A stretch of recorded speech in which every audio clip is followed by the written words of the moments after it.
What is going on, everybody? Jay here. Today I wanted to talk to you about a road trip I recently took to northern Indiana on a game hunt, as well as some of the pickups I've made over the last few weeks. Let's dive on in and take a look. You guys know how much I love my Jungle Green N64, but the truth is I needed a second controller.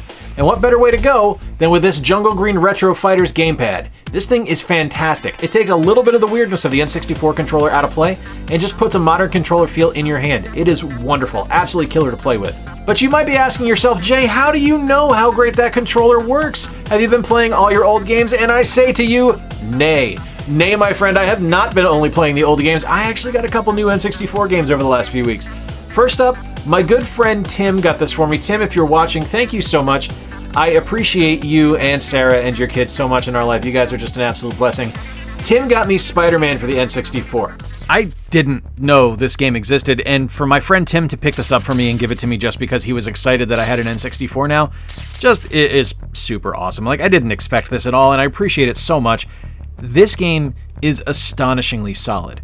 Like, I expected this game to be a little bit clunky and not work too well, and I will admit, I wish there was better camera controls, but the swing mechanics and the combat mechanics in Spider-Man are fantastic. This is a wonderful title. I cannot wait to pump more hours into this one and get further into it, because this game is a lot of fun. Next up, I picked up one of my absolute favorite N64 games. This is one I've been keeping my eye out for, and it's something that I absolutely wanted to get, and that is WWF No Mercy. This one also controls well on the Retro Fighters controller. My brothers Bob and Corey, together, we're not related by blood, but we are brothers. This is our game here. WWF No Mercy was the game that we bonded over on the N64. We have easily pumped in thousands of hours between the three of us into this game, and this was one of the first ones I needed to add to my N64 collection just to make sure it still held up, and I am so happy to say that it does. This game is fantastic. It has one of the deepest and best creator-wrestler options in any wrestling game ever made. The grapple and combat systems are fantastic, and I love the finisher mechanics that are triggered by a taunt. This game, it's so good. WWF No Mercy is magnificent. If you have never played it and you have any love for professional wrestling, you must pick it up and play it, because this is the best wrestling game ever made. I also picked up one more N64 game over the last few weeks. This is actually sort of a suggestion from the immortal John Hancock. That is Robotron 64. Now, he is a huge fan of Robotron 2084, and I had actually never played it. So I grabbed this one for the 64, and this game is wild. It is so challenging and honestly so much fun. This was mentioned offhand by the immortal John Hancock in one of his Robotron 84 videos, and I decided to check out Robotron 64 because I really wanted to get more stuff for the 64 collection, and this game was dirt cheap. It was like $8 to pick up on eBay. I was looking at a complete in box version, but that was going for $30, and then it got sniped out from underneath me, and I found this one for $8, and that's kind of a steal as far as I'm concerned. But Robotron 64, this is a strong game. This is super, super fun. I recently activated a subscription to Video Games Monthly, and these are the 4 games I got this month. First up, Namco Museum for the Game Boy Advance. Next up, we have Namco Museum for the Game Boy Advance. This came in my Video Games Monthly as well, and this is another great compilation title of arcade classics. We have Ms. Pac-Man, Pole Position, Dig Dug, Galaga, and Galaxian. These are just fantastic games that anyone should have in their collection anyway, and to have them portably on my Game Boy Advance that I pop into my SP and just take with me, toss it in my bag or in my back pocket, is money. In particular, this is really cool because Ms. Pac-Man for a while was really difficult to find, and having it in a compilation portably is awesome. Next up, Sonic Spinball for the Genesis. Sorry, Scott the Woz, I actually really like this game.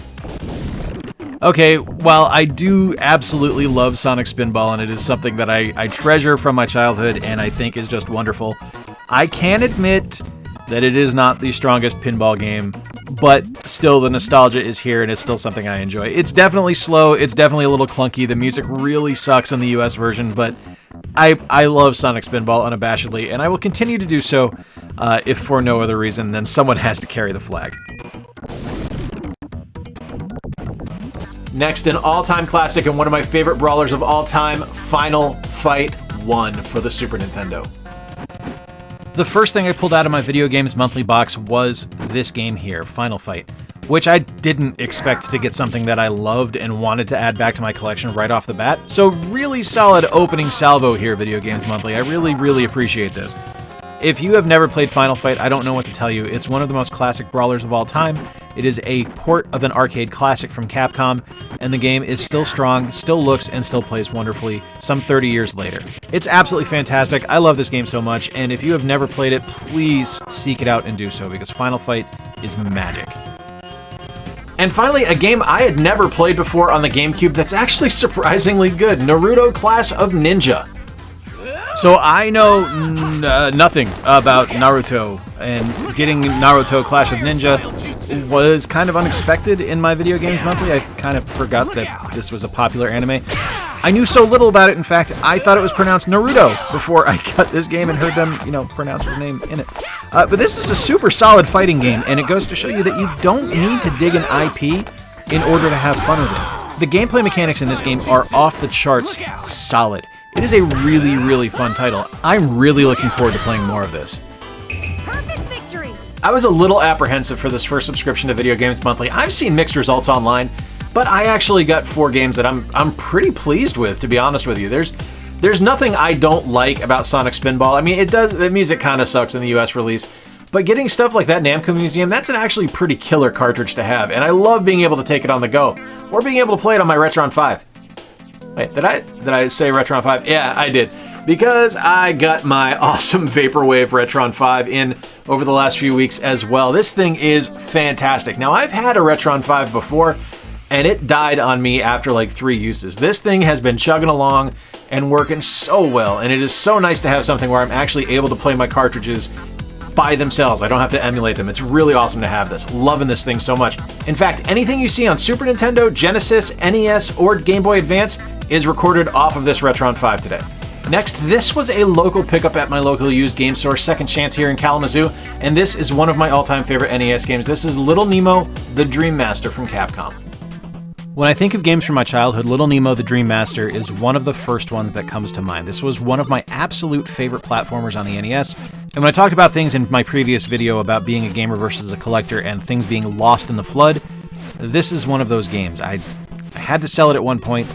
I was happy to reacquire it because this game means so much to me. So much that I actually just recently backed the Kickstarter project that features a new version of Little Nemo the Dream Master. You can actually still look it up and find the Slacker backer on there if you wanted to take a look at the game and back it after the Kickstarter has wrapped up. Like I said, Little Nemo is one of my favorite platformers from the NES. The game is challenging and looks fantastic and holds up to this day as one of the best platformers released on a classic 8-bit console. So happy that I added this back to my collection. Next up, an eBay pickup for dirt cheap. This is Midway's greatest arcade hits for the Game Boy Advance, which is captured on the Retron 5, as I said. And this actually contains Robotron 2084. So I'm playing this for the first time, John Hancock. Thank you for the suggestion. This game is amazing. This one actually ties into another pickup I had earlier for Robotron 64. This is Midway's greatest arcade hits and features 4 games. You guys know how much I love my compilation titles. This features Defender, Joust, Sinistar, and the original Robotron 2084. I really wanted to play Robotron 2084. I'd never played it before I got this, and I missed out because that game is money. It's really challenging and a lot of fun, and you can't go wrong adding Joust and Sinistar and Defender to your collection as well. Having them all on one cart is awesome. Next up, my wife and my best friend Corey actually recently got back from a trip out to California, visiting some friends out there. I had to work, and I don't fly, so that kind of eliminated me from going. But they picked me up some used games from the big store Frankensons out there in Los Angeles, as well as another used game store out there I can't remember the name of. But first up, we have Batman the Brave and the Bold for the DS. I love the Wii version of this game, and the DS version is just as strong. Batman Brave and the Bold, the video game, is fantastic. This is another fantastic DS platformer from WayForward. You guys saw me talk about Thor a couple of weeks ago. This game is right up there in quality, but it takes a lot of the humor and stylized motif of the Batman Brave and the Bold animated series and puts it into video game form, and it just crushes it. This game is wonderful, absolutely worth picking up, and you can find it for dirt cheap, and even better, there's even some Wii connectivity with this game. Next up, one of the best extreme sports games on the GameCube, that is 1080 Avalanche. I love snowboarding games, and 1080 is one of the franchises that I really wish Nintendo would revisit along with Wave Race. This is 1080 Avalanche for the GameCube, and this game looks and plays incredibly well. Almost everything in this game just works. There's some interesting mechanics involved when you're starting to lose your balance, where you have to adjust by rotating the control stick, but once you do it once or twice, it's kind of ingrained in your head how to do it, so you get used to it real quick. The mountains in this game look amazing, the snowfall effects look wonderful, and the characters are endearing, and the gameplay is solid. There's nothing more you could ask for in a snowboarding game. And finally, the first home console edition of one of my favorite Mega Man series, Mega Man Battle Network. This is Mega Man Network Transmission. One of my absolute favorite series on the Game Boy Advance is Mega Man Battle Network. So for Corey to find Mega Man Network Transmission for me out in California was a huge pickup for me. I am so happy that he found this for me. This game takes everything about Mega Man Battle Network, which was a strategy RPG, and turns it into a platformer with strategy elements. You still have to manage and maintain your weapon quantity, but other than that, it's basically just a traditional Mega Man platformer. This is a really great game. You know, over the last year, I've pretty much run the mill dry here in Kalamazoo. There's only one real used game store in the area. I can drive out to Battle Creek or up to Grand Rapids to go see some of our disc traders, but the main one we have here is Second Chance. There's a few other smaller shops around, but they're open sporadically or they're priced way too high, so I tend to not give them a ton of business. Although if Treasure Quest was open more frequently and more regularly for me to go, I would be giving them a ton of money, because Treasure Quest is an awesome store, as is Second Chance. I've just, like I said, kind of run them dry at this point. But going down to Mishawaka, I decided to stop in at Half Price Books. Now, I want you to remember to not overlook Half Price Books when you are looking for games to pick up. They have a ton of games there for selection, as you're seeing on the footage here, as well as some stuff at a really great price. Let's take a look at the 4 things I picked up real quick. I will be honest, the stuff I got was kind of a mixed bag. I took a flyer on one thing, not knowing anything about it, hoping it was going to be good, but unfortunately, it doesn't really pan out. I'm a big hockey fan, and I had never played NHL Stanley Cup before, so I wanted to see what it was like on the Super Nintendo, and it is just kind of a mess. Like, it's making use of the Mode 7 graphics, and I think that there's good intention there, but not necessarily good execution. I think the best way I can describe NHL Stanley Cup is nauseating. The Mode 7 in this game is just overdone, and it does not work for a hockey title. Things are just kind of flying all over the place. The screen rotates whenever there's a possession change, and if you have ever seen or played hockey, you know possession changes happen all the time. This game, just not good. I took a chance on it, did not work out. Next up is one that I did play a lot as a kid, though, and that is Super Play Action Football. I will be honest, this is a little bit slower than I remember. I remember this game being a little bit faster than it is, but that's probably just the nostalgia memories kind of mixing things up in my head, kind of crossing that and Madden over a little bit. But hey, you know, no harm, no foul. I do, on the other hand, actually enjoy Super Play Action Football. I think it's a fairly good game. Now, there's definitely some things about it I don't like. I think the game is very slow. I don't like that you can't really change players before the snap, so you kind of have to rely on getting to where you want to go with whatever the default player is, and that kind of sucks. I am kind of spoiled by Madden in that regard. But the game itself, at its core, is fairly decent. I do think the NES version Play Action Football is better, but this game is not bad.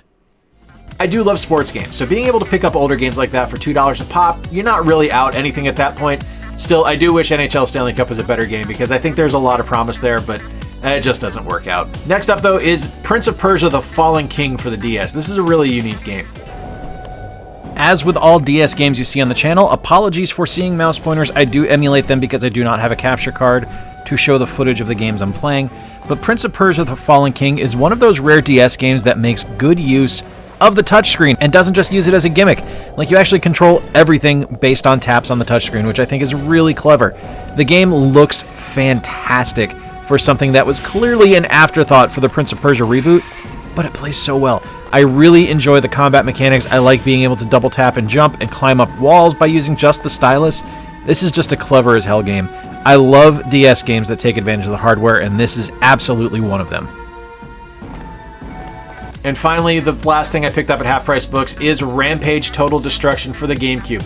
I'm a big fan of Rampage. This is one of my favorite arcade games, the original at least, and I'd never played this one. I didn't actually know this existed, but, you know, booting it up and seeing that I'm able to play as basically their analog for the Creature from the Black Lagoon, I'm in. 100% done. This game's a ton of fun.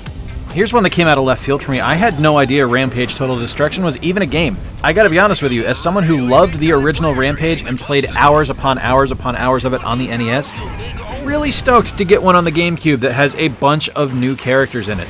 There's 30 monsters you can choose from in this game, and when I booted it up and started to choose my monsters and I saw that I could choose their analog for Creature from the Black Lagoon, oh, you better believe I was all over it. Creature is my favorite horror movie monster, so I was definitely going to be playing as their version of Gilman.